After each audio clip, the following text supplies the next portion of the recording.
You're listening to the Modern People Leader podcast. Today's episode will be a part of our People Leader series, where we go behind the scenes with today's top HR leaders and talk to them about how they've gotten to where they're at and what they really do every day. Our guest today is Josh Siegal, VP of People at 7Shifts. So on this show, we've talked a lot about the employee journey. The first thing that comes to my mind are those key moments that matter that every employee experiences. So what was the hiring experience like? How did my onboarding go? How were my work anniversaries and key accomplishments celebrated? Yeah, I think about my best work experiences, and one that comes to mind is my last experience, and they had all of this stuff mapped out to the T. At the time, I didn't know that, but in hindsight, they had their stuff figured out. It's interesting. The old school approach would have been to look at the employee life cycle or the hired or fire process, but that is just outdated. And I think most HR people today would agree that the employee journey, it isn't linear. You've got to look at it more broadly. More of an employee journey map would be a more effective way to approach it. I think you're right. But for the people leaders out there, they're like, what is an employee journey map? Like, how do I even go about creating it? What would you say to them? First, I would say that's a great question. In the past, that would have been a major initiative, like an annual goal for the HR team. But our friends at Penn have created an employee journey designer tool and a ton of resources to support it that will allow you to do this in 5 simple steps. Yeah, I mean, I've taken a look and I am super impressed with what they've built. It's customizable. You log in and there's a pre-built library of content that's waiting for you there so that you can easily start crafting your unique employee journey. And did we mention that it's free? I don't think I mentioned that, right? Heck yeah, we love free. Yeah, and as of now, it's not even officially launched. So only MPL listeners are getting early access to it. So if you want to try the employee journey designer, you have to follow these 2 simple steps. 1, grab your computer and go to pynhq.com/MPL. That's pynhq.com/MPL. From there, sign up with your work email and you're good to go. We are huge fans of Penn and we really believe in their product. So please go check it out right now. Josh Siegal, welcome to the Modern People Leader. Good to be here. Thanks for having me, Stephen and Daniel. So as you know, we have a few traditions and rituals on the Modern People Leader. The first of which is what we call Good News Stories. It's where we share a personal or work-related story from the past couple of weeks, just to kick things off with a show of gratitude, positivity.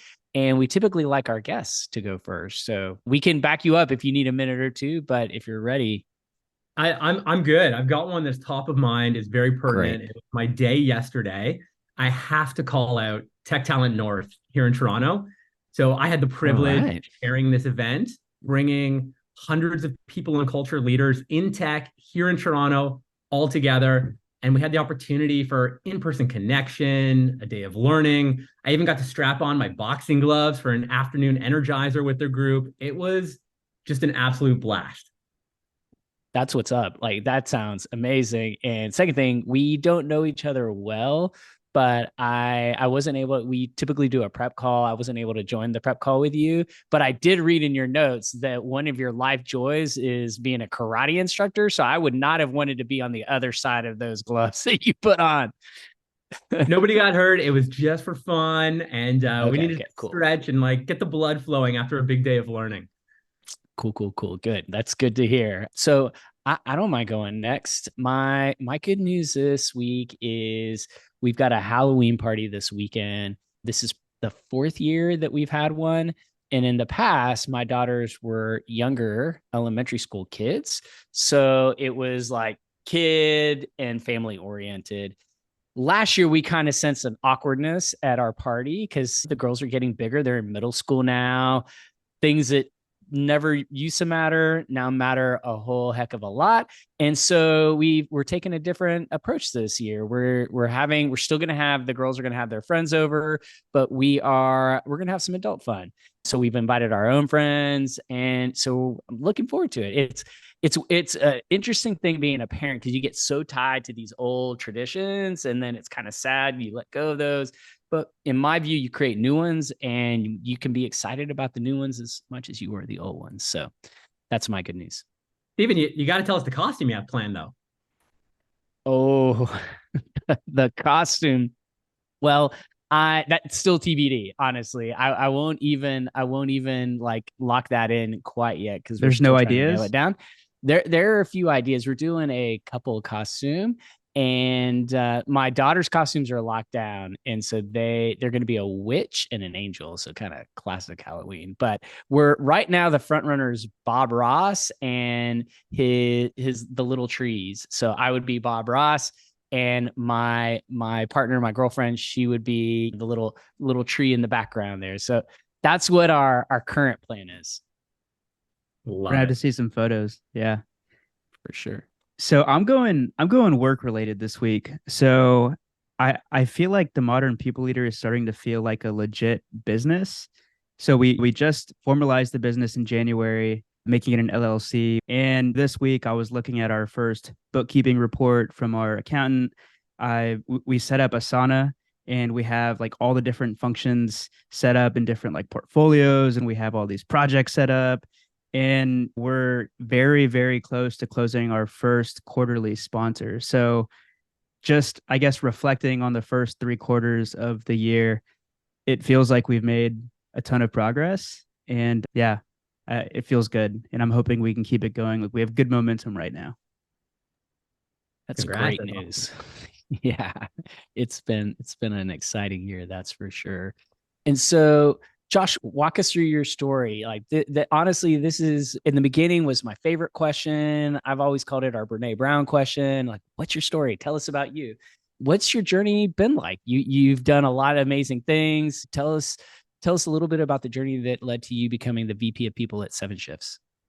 So I've got probably one of the most non-traditional paths to a head of people role that you're going to hear. I was a summer camp counselor turned marketer turned people and culture leader.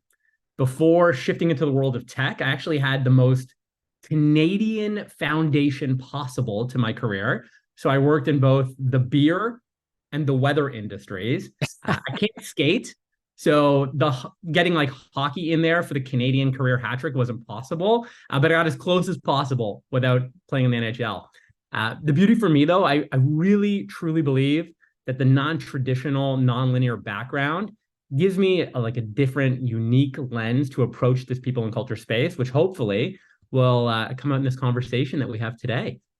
Love it. And, I have to say, like, if it's the true Canadian background, was it Molson or Labatt?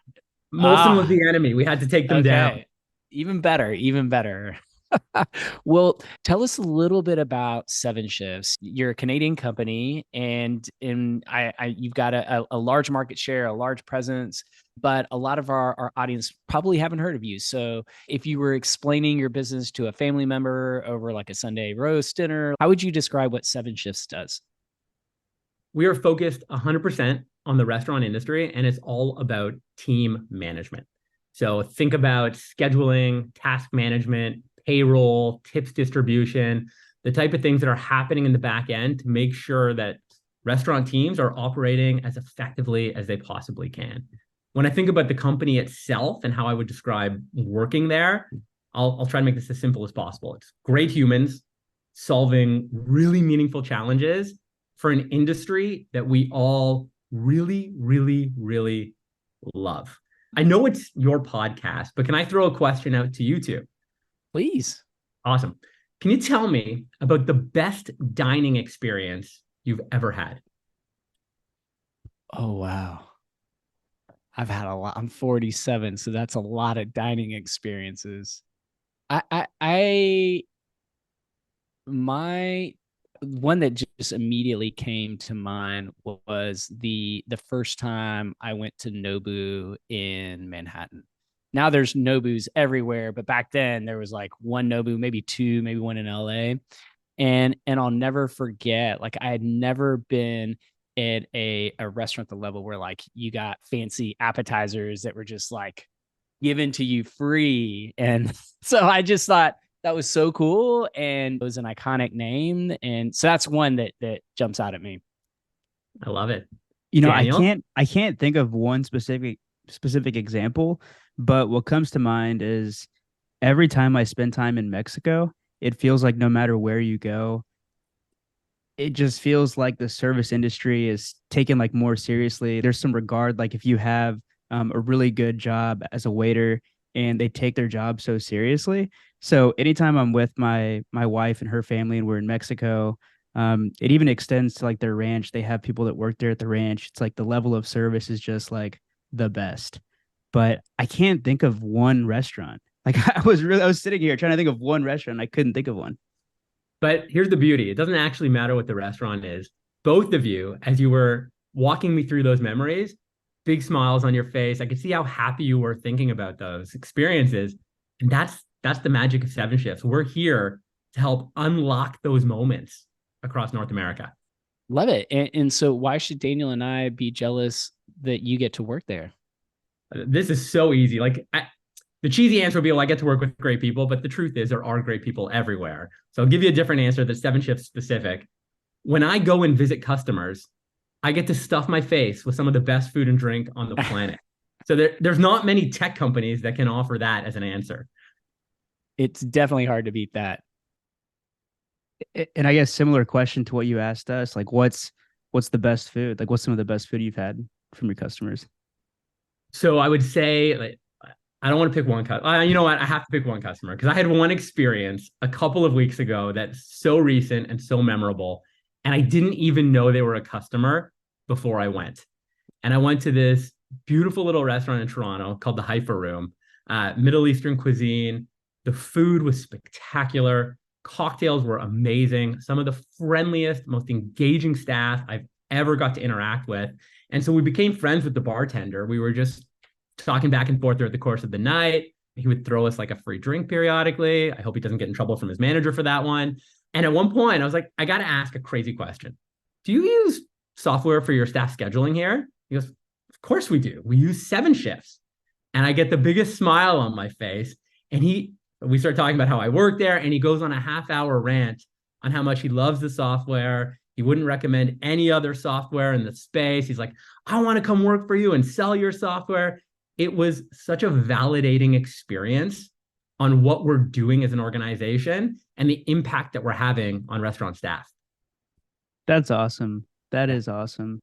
I almost want to go into a similar story that we had with Modern People Leader recently, but I'm not going to go there because we have limited time. But wanted to talk about the state of the workplace, the state of the world right now. I think that a lot of us were hoping that 2023 would be the year that the people space would begin stabilizing, but we're 3/4 of the way through the year and it doesn't seem like this is going to be the year. It's like almost every other month there's something new. And now a couple of weeks into Q4, which a lot of people call the people quarter, what's your view on the current state of HR? I've got two C words that are top of mind for me right now as I think about everything: complexity and conflict. From a complexity perspective, so I mentioned Tech Talent North a little bit earlier. The sheer breadth of really deep, meaningful topics and functions and different things that HR leaders need to be thinking about right now and moving forward is astonishing. Like the skill set and the toolkit that people and culture leaders need to be able to address and work within, it has never been as broad as it is right now. Yesterday at the conference, we had items, honestly, ranging from AI, machine learning, how is that impacting the space, to truly needing to have a psychology degree to navigate the emotional state of employees in the workplace right now. I can't think of any other function that's operating that has to be more multidisciplinary than HR today in the world we're operating in. So that's the complexity piece. From a conflict perspective, like, wow, you said it, Daniel, like we've been waiting for the world to allow us to maybe catch our breath, have some stability. But we've just gone from COVID to economic crisis to layoffs, and now state of the world we're in with terrorism and war. Navigating this is just exhausting and unbelievably difficult. I'm curious from what's it called? Tech Talent? Is that where you were at yesterday? Tech Talent North, run by the great folks at the TAP network. So I guess like what was the takeaway from that conversation? Addressing the two C's, that the sheer breadth of all of the things that HR leaders need to be experts on, plus having to deal with all of the tough things going on in the world. Like, did you come away from that conversation with like a takeaway or two? I came away with 1,000,001 takeaways, which was the problem. You can't execute against all of them. I'll share a couple though. So our lunchtime keynote was wonderful human being, Norm Pure from the Energy Project, talking about like really grounded strategies on navigating complexity and burnout in the world that we're in. The Energy Project is a great organization. They help take the science of high performing athletes and translate it into how we operate in the corporate space. And so thinking about the importance of renewal and recharging so that you can go and face the challenges and the complexity, not just trying to grind your way through. I thought that was brilliant. And he provided some really great frameworks and tactics to take away. So the reality is, as we get hit with this complexity and conflict, like we need to be able to ground ourselves to be able to face it. So thinking about how we manage our own energy, how we build our days, super important. So that was a wonderful session. The opening keynote by Camille Dundas was all about navigating microaggressions in the workplace. And when I think about conflict's about division. And Camille reframed these concepts of microaggressions as acts of exclusion. And in a world of division, being able to identify those acts of exclusion, calling them out, fighting against them, making sure we're not doing them ourselves, it's a beautiful and meaningful step to try to bridge the gap of conflict. And I definitely want to come back because I think that is very well put. I think the world today is so divisive, and it is obviously spilling into the workplace. And that is a major challenge on top of all the other things that are happening right now and things that people leaders are grappling with. But when we talk about complexity, one of the things that I think of during highly complex times in situations where so much change is happening, the first thing that comes to mind is prioritization. And so what are some of the differences in how you are prioritizing initiatives, spend, that sort of thing today versus how you were prioritizing a year ago? And the follow on to that is like, what do you hear other people leaders and yourself, what are the most important things to prioritize right now from your point of view? I think honestly, the macro strategy that you're driving in your organization needs to be as hyper focused as possible. Every single human, almost on planet Earth right now, is feeling overload and overwhelmed. Work is a component of that, but an unbelievably turbulent, nonstop changing world is certainly contributing to that. So how, from a professional perspective, can we laser focus, no shiny object syndrome, really clearly articulate, this is our number one priority. This is what we have to deliver on. And this is what we're saying no to. And make sure the team hears it and you actually live it. If you can't rationalize the business strategy and hyper focus, I feel like you're dead in the water because your people are just going to be left flailing, too many demands coming at them and not able to prioritize. Interesting. You're the second person. So yesterday we had a off the record chat with one of our Modern People Leader community members, Q Hamarani, formerly of Airbnb. Now he's at an ed tech company called Paper. And he was walking us through some things that he had been saying no to and working directly with the executive team on challenging and saying no. What does that process of saying no look like for you in your role? And I think a great example would be at 7Shifts, we utilize something called the EOS operating system. So entrepreneurial operating system. It's a cadence and a methodology to keep alignment, strategy, all that stuff. You're smiling. I'm sure you know it. So awesome. You're speaking my language. We use it. Beautiful. I love that. And so we were just doing an update into our vision traction organizer, the VTO. And a large part of the update was like delete, delete, delete, delete, delete. Get words out, get markets out that aren't our focus market. Like, what can we pull out of here to tell the organization this is what we're doing? Don't get distracted. This. And we sat as a senior leadership team and really pushed. What can we rationalize? What are the repercussions of doing that? And are we comfortable with those trade-offs? It's really powerful to carve out the space to have those conversations. It was literally a meeting focused on what are we saying no to? Yeah, that's definitely smart. I want to go back to uh, everything that's going on in the world. I feel like it's impossible to ignore, specifically what's going on in the Middle East. Uh, and I feel like this is just another example of a really tricky situation for people leaders to navigate because you want all of your people to feel supported. You don't want them to feel like they're suffering, like you said, those microaggressions. You don't want to create any division. So I'm curious. You want people to feel heard. Exactly. Right? You want people to feel heard. So how do you personally approach, I guess, listening to all of the various employee perspectives and create an environment where people feel like it's a safe space? So this is a really tough one for me. So I'm personally connected and impacted by the situation that's happening over in Israel and Gaza right now. First and foremost, you give no space for hate or hateful rhetoric. Literally zero tolerance. So there's space for discussion, there's no space for hate. And you have to stamp that out. Beyond that, I think you have to call out and appreciate that people are suffering. People in the Middle East, people now across the globe, as anti-Semitism, Islamophobia starts running rampant, there is suffering happening globally right now.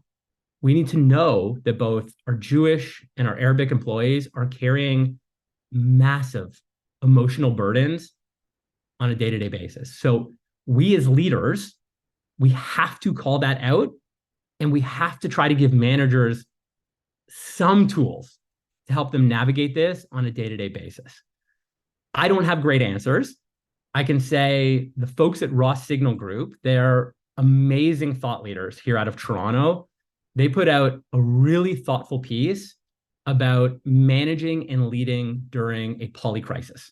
So polycrisis is when you've got a multitude of different horrible things that are all stacking on top of each other. And what I found most pertinent there was don't assume what people need during times of strife. Ask them directly. I know for me, time away from work would be catastrophic to my mental health. Work to me has been like this beautiful solace and like safe, wonderful environment with great humans that can distract me from the horrors of the world. For others, they might actually need and appreciate that space away because they can't be in an environment where they have to interact with others. The only way we can find out how to help our people is to be human and have the one-on-one conversations asking them. That's interesting because that's like counterintuitive for me as a people pleaser and someone who ultimately wants other people to like me. One of the things that I always struggle with is like, how do I talk about these tough things and keep everyone happy, knowing that there are certain things that in the world that it's impossible. You know, you can't keep everyone happy. And so my natural instinct is like, oh, well then don't talk. And I know that that's the wrong response. And so I'm just curious, like what for the other people managers out there that are fearful of just the idea of having these uncomfortable conversations, like what are some ways that you've seen others find that courage to kind of lean into these conversations? Because I agree with you, and I totally believe that the first step is just helping to create the space for conversations and for understanding. And the best way of doing that is by listening. But if you're not having it's counterintuitive, right? For me, at least, if you're not having the conversations, you're not creating the opportunity to listen and to have the conversation. And so what are some like approaches that you've seen others take to kind of lean into that? Well, the biggest challenge is the first step actually happened 6 months ago. The first step is you need to make sure that you have trust with your team, right? It's foundational for absolutely everything. If you haven't spent the time and energy to get to know your people, build that trust, let them know you have a good heart, you come from a good place, you have good intentions, it's very, very difficult to have those very difficult, deep conversations. So if you have a new team or you've never spent time actually getting to know your people and you're digging into a horrific conflict with terrorism and religion and geopolitical issues, like you're done. Like you need to go and actually like just be human, get to know your people. Once you have that trust, I think it empowers you to put the conversation on the table and say, listen, this is a dark, scary time. There's a lot of feelings and a lot of stuff happening right now. I want you to know that I see you. I see you as humans. And I know you all come with good intentions, and I won't get offended by questions. I won't get offended if you open up respectful conversation. So if you need to have that and it would be meaningful for you, know that we can do that. And laying that out to set the space so that you can do it like humans, I think that's unbelievably important in the workplace today. I love that. I love that. And it's just so, if we could go back in time and walk in like see a video of like what is happening today and how like what's happening at the workplace, what's happening in the world, I don't think anyone would believe these things. But the fact that I think this is legit advice for people managers, like spend time with your team, spend time with your employees, get to know them and understand them and build that trust. Like I would have taken that for granted. I wouldn't even believe that this would be a future issue, but here we are today. And so our thoughts and prayers go out to everyone that's impacted, to you specifically, Josh, to others in the region. It's a horrible, horrible situation. And so, I also am throwing out all the positive energy out to people managers out there to lean into these tough conversations, because it's time to talk and it's time to listen. And so with that, we have to keep moving because there's some other really great questions we want to ask you, Josh. So Josh, is it safe to say that you're a bit obsessed with unlocking team performance? It is something that is very, very, very near and dear to my heart, which I am sure Anna, my brilliant learning and development manager, will attest to. Well, and there's of all the things that one could be obsessed with, you definitely, to me, I want my people leader obsessed with team performance and how to take performance to the next level. And in our prep call, you mentioned having spent a material amount of time and resources at 7Shifts training, educating your people on how to optimize their team performance. And so I'm just, zoom out a little bit, walk us through like the origins for this focus or obsession, as we put it earlier. It feels like a superhero origin story. So I'm always down for superhero stories. I think it's twofold. One is from like the life of 17-year-old Josh, and one would be more recent. If I go back in time to the first job that I really ever cared about in any capacity, it was running a summer camp. And when you're doing that, you're contributing to like the foundational development of the next generation. It is an unbelievable responsibility for a teenager that knows nothing about life. And I took it really, really seriously. I'm still involved with the organization that the camp runs out of. I sat on their board for a few years. I chat with their executive director on a weekly basis to continue to provide support, because I know the impact that organization can have. I know what I learned in camp helped shape the human that I am here today. So ever since then, learning and development to me has always been such an incredible opportunity to truly change people and also change the world. So that's kind of the foundations. Secondly, I don't think you have a bigger leverage point in trying to drive your business forward. If you help people focus on the work that matters most, equip them with the knowledge and the tools they need, and then give them the context to go off and do the most meaningful work of their careers, like that pretty much is how you build world-changing organizations. And just thinking about some of the misconceptions, because you shared some of the materials that you've rolled out at 7Shifts. And one of the things that struck me is there's quite a bit of real estate in those materials around common misbeliefs. And so what are some of the biggest misconceptions that people have about performance?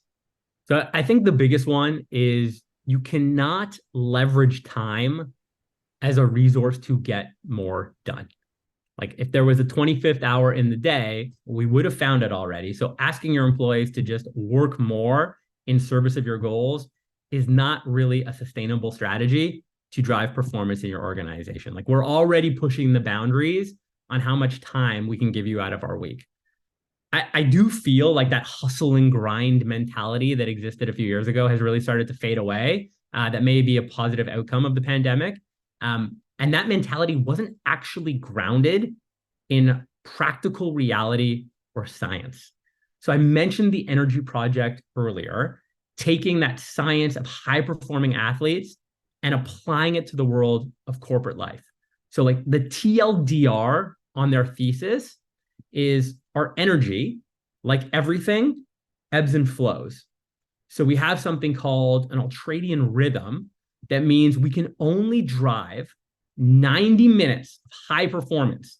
That could be pumping iron in the gym. It could be cranking out code. It could be working through a strategic sales plan, whatever it is, before our performance starts to dip. And when that dip happens, you need to do something to renew, recharge, and pull yourself back up.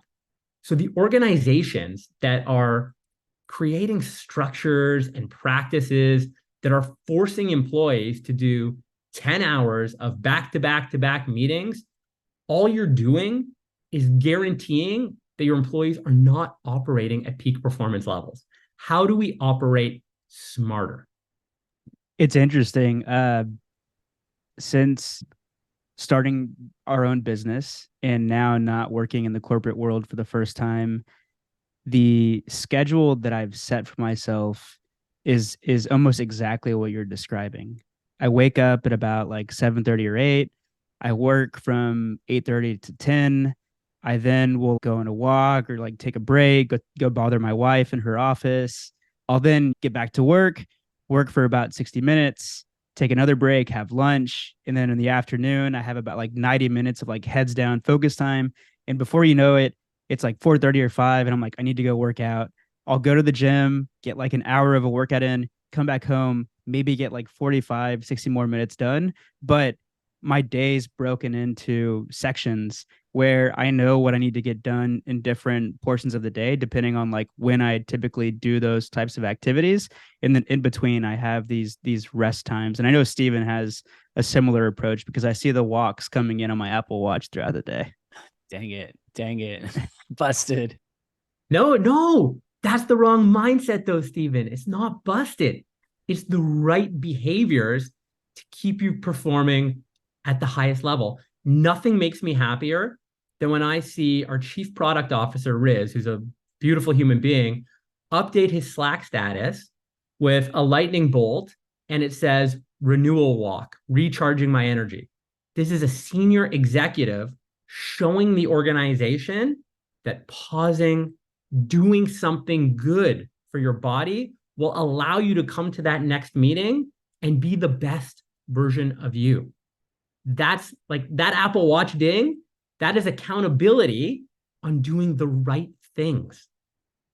And I can't be on my own though, as like an old head Gen Xer. Like I'm old school. Like that was crazy for you to call out. Like that was literally my natural wired reaction, because I was raised in a time and I was trained to believe in working, you work a certain way. And if you work this way, then you will get raises and bonuses and rewards.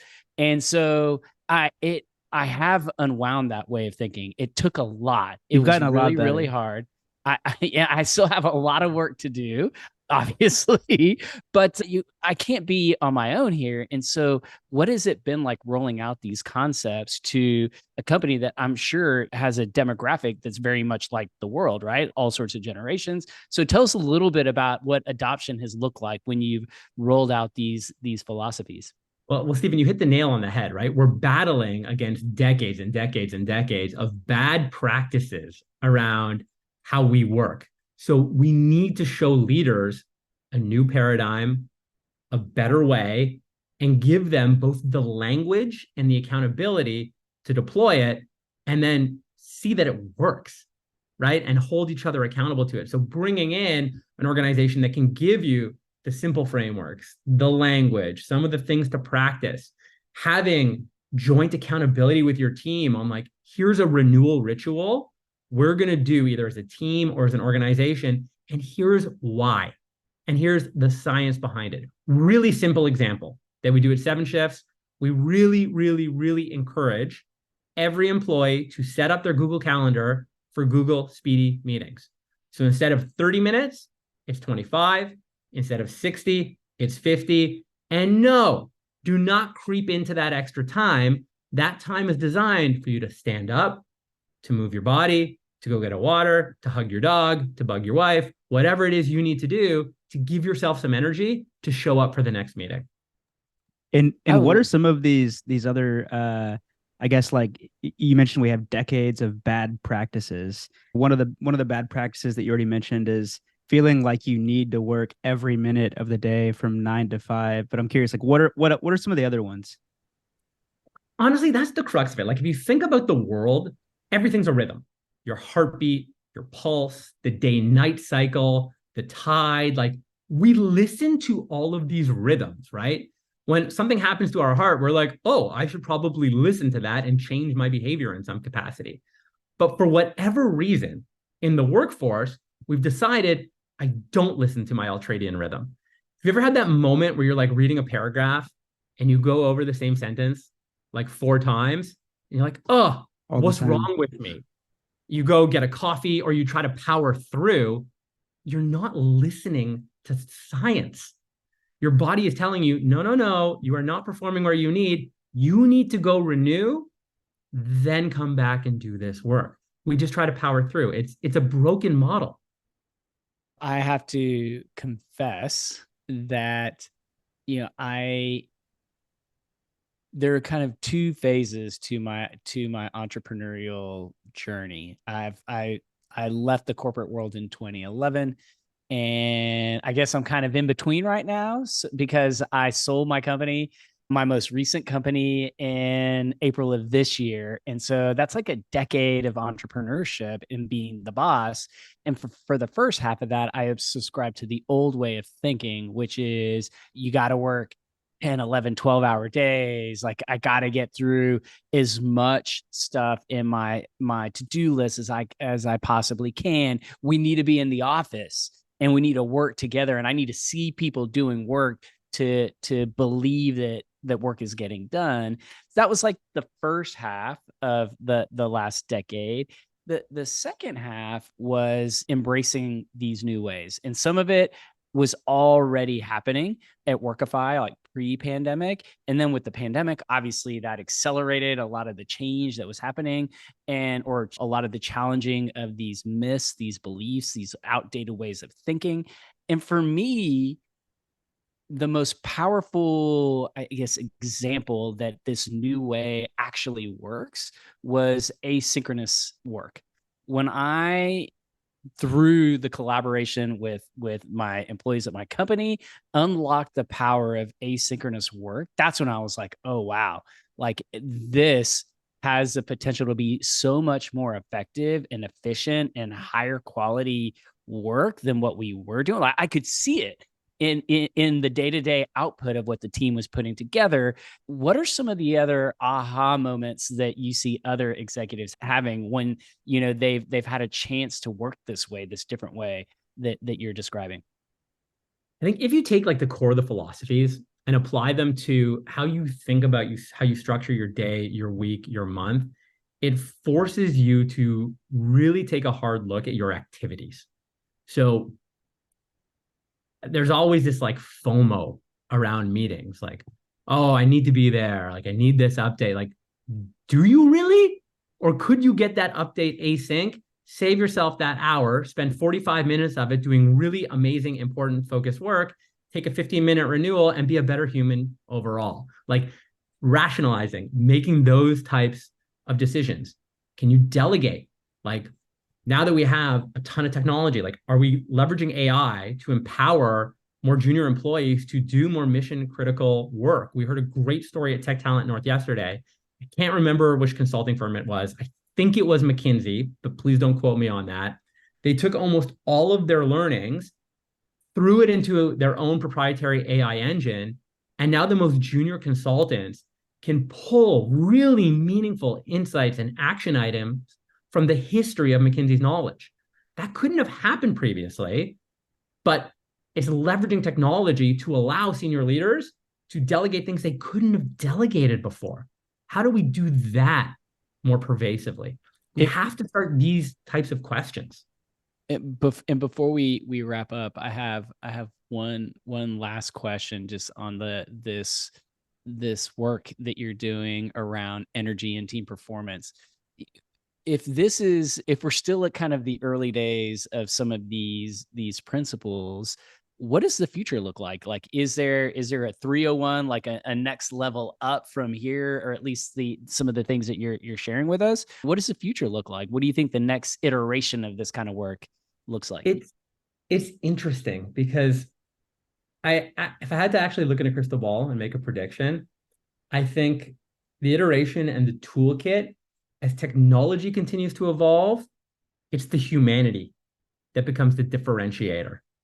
And how do we as leaders drive focus in a noisy world, build trust in a disconnected world, and throw in a dash of fun in a dark, scary world?